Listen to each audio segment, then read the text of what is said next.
Bismillahirrahmanirrahim. Bismillahirrahmanirrahim. Assalamualaikum warahmatullahi wabarakatuh. Syukur alhamdulillah kita bisa berjumpa lagi di channel ini. Sholawat dan salam selalu dan tetap tercurahkan kepada junjungan kita Nabi besar Muhammad Sallallahu Alaihi Wasallam. Allahumma sholli ala Sayyidina Muhammad wa ala ali Sayyidina Muhammad. Harapan dan doa saya semoga saudaraku semuanya selalu diberikan kesehatan, dilapangkan rizkinya, diampuni dosa-dosanya, dan dipanjangkan umurnya. Amin ya robbal alamin. Sahabat beriman yang dirahmati Allah, setiap manusia selalu mempunyai dosa, entah itu dosa besar atau dosa kecil. Hanya saja, supaya dosa yang diperbuat bisa diampuni oleh Allah Subhanahu wa Ta'ala. Salah satunya yaitu dengan berdoa. Dari Anas bin Malik radhiyallahu anhu berkata, saya mendengar Rasulullah pernah bersabda, Allah Subhanahu wa Ta'ala berfirman, wahai anak Adam, selama engkau berdoa kepadaku dan selama engkau berharap kepadaku, maka aku akan mengampuni dosa-dosa yang ada pada dirimu, dan aku tidak peduli, wahai anak Adam, kalau seandainya dosa-dosamu sangatlah banyak sampai ke awan yang ada di langit. Kemudian engkau meminta ampunan kepadaku, maka aku akan mengampuni engkau.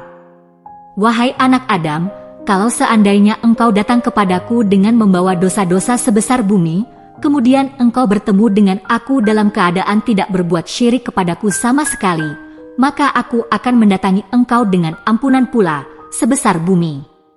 Hadis riwayat At-Tirmidzi ini menjelaskan betapa agungnya sifat Maha Pengampun yang dimiliki oleh Allah Subhanahu wa Ta'ala atas semua dosa-dosa yang telah diperbuat oleh hambanya. Meskipun perbuatan dosa yang dilakukan manusia sangat besar, sebesar bumi atau setinggi langit, akan tetapi jika manusia tersebut bertaubat dengan sebenar-benarnya kepada Allah Subhanahu wa Ta'ala, maka niscaya Allah Subhanahu wa Ta'ala akan mengampuni dosa-dosa tersebut. Arti dari taubat yang sebenar-benarnya yaitu bahwa manusia tersebut menyesali, meninggalkan, dan berjanji untuk tidak mengulangi lagi perbuatan dosa yang pernah dilakukannya. Lalu, adakah dosa-dosa yang dilakukan manusia yang tidak akan diampuni oleh Allah Subhanahu wa Ta'ala? Jawabannya adalah ada. Yang pertama adalah syirik. Syirik merupakan perbuatan yang menyekutukan Allah dengan sesuatu hal lain, misalnya dengan berhala maupun makhluk-makhluk ciptaannya. Orang yang melakukan dosa syirik disebut musyrik, dan dosa ini digolongkan sebagai dosa yang sangat besar. Allah Subhanahu wa Ta'ala tidak akan mengampuni dosa ini, sebagaimana firman-Nya dalam Quran Surah An-Nisa ayat 116, dan Allah tidak akan mengampuni dosa syirik, dan Dia mengampuni dosa selain itu, bagi siapa yang Dia kehendaki. Dan barang siapa mempersekutukan sesuatu dengan Allah, maka sungguh dia telah tersesat jauh sekali. Lalu, yang kedua adalah wanita syolehah yang telah berbuat zina. Zina merupakan perbuatan bercampurnya laki-laki dan perempuan tanpa adanya ikatan pernikahan. Ini adalah dosa yang sangat besar, dan hukumannya pelaku zina akan mendapatkan hukuman dari Allah Subhanahu wa Ta'ala, baik selama mereka di dunia maupun di akhirat kelak. Bagaimana jika ada seorang yang menuduh seorang wanita syolehah telah melakukan perbuatan zina? Allah Subhanahu wa Ta'ala telah berfirman dalam Quran Surah An-Nur ayat 4, dan orang-orang yang menuduh perempuan-perempuan terhormat berbuat zina, kemudian itu tidak mengemukakan 4 saksi, maka hendaklah mereka didengar 80 kali deraan dan janganlah diterima kesaksian dari mereka selamanya. Itulah orang-orang fasih. Yang ketiga adalah sihir. Sihir tergolong ke dalam perbuatan dosa yang sangat besar karena sihir adalah salah satu perbuatan setan, dan orang-orang yang melakukannya termasuk ke dalam golongan orang kafir. Allah Subhanahu wa Ta'ala berfirman dalam Quran Surah Al-Baqarah ayat 102, dan mereka mengikuti apa yang dibaca oleh setan-setan pada masa kerajaan Sulaiman, dan mereka mengatakan bahwa Sulaiman itu mengerjakan sihir, padahal Sulaiman tidak kafir, tidak mengerjakan sihir. Hanya setan-setanlah yang kafir, mengerjakan sihir. Mereka mengerjakan sihir kepada manusia, dan apa yang diturunkan kepada dua orang malaikat di negeri Babil, yaitu Harut dan Marut.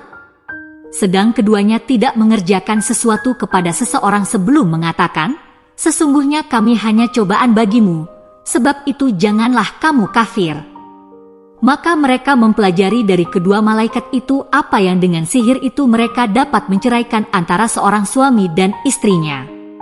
Mereka itu ahli sihir, tidak memberikan mudarat dengan sihirnya kepada seseorang pun, kecuali dengan izin Allah. Mereka mempelajari sesuatu yang tidak memberi mudarat kepadanya dan tidak memberi manfaat.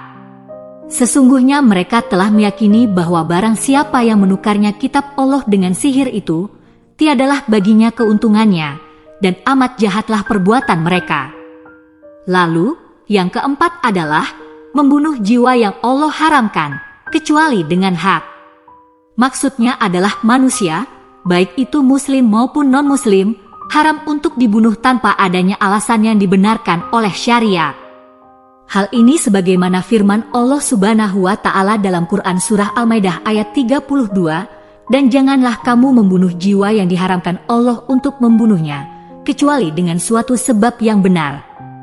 Barang siapa yang membunuh seseorang manusia, bukan karena orang itu membunuh orang lain, atau bukan karena membuat kerusakan di muka bumi, maka seakan-akan ia telah membunuh manusia seluruhnya." Yang kelima adalah memakan harta anak yatim dengan cara yang zalim. Memakan harta yang menjadi hak anak-anak yatim dengan cara yang bakhil adalah termasuk perbuatan zalim, dan itu merupakan dosa yang sangat besar, sebagaimana firman Allah Subhanahu wa Ta'ala dalam Quran Surah An-Nisa ayat 10, "Dan berikanlah kepada anak-anak yatim itu harta-harta mereka, dan janganlah kalian mengganti yang buruk dengan yang baik. Jangan mencampurkan harta mereka ke dalam harta kalian. Sesungguhnya perbuatan itu merupakan dosa yang besar." Sesungguhnya orang-orang yang memakan harta anak yatim secara zalim, sebenarnya mereka itu menelan api sepenuh perutnya, dan mereka akan masuk ke dalam api yang menyala-nyala, yaitu neraka. Lalu, yang keenam adalah meninggalkan peperangan atau jihad. Para ulama telah sepakat bahwa meninggalkan medan peperangan atau jihad adalah salah satu bentuk perbuatan dosa besar. Allah Subhanahu wa Ta'ala juga telah berfirman dalam Quran Surah Al-Anfal ayat 15 dan 16, "Hai orang-orang yang beriman, apabila kamu bertemu dengan orang-orang yang kafir yang sedang menyerangmu, maka janganlah kamu membelakangi mereka atau mundur.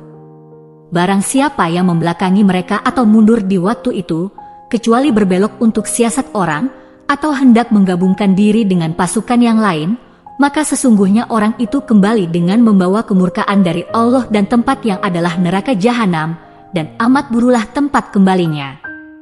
Demikianlah beberapa dosa yang tidak akan diampuni oleh Allah Subhanahu wa Ta'ala, walaupun dengan bertaubat. Semoga kita semua dijauhkan dari perbuatan-perbuatan dosa tersebut, dan semoga kita dapat menjadi hamba-hamba Allah yang selalu beriman. Amin ya Rabbal Alamin. Demikian yang bisa saya bagikan. Semoga bermanfaat untuk kita semua. Sekian. Assalamualaikum warahmatullahi wabarakatuh.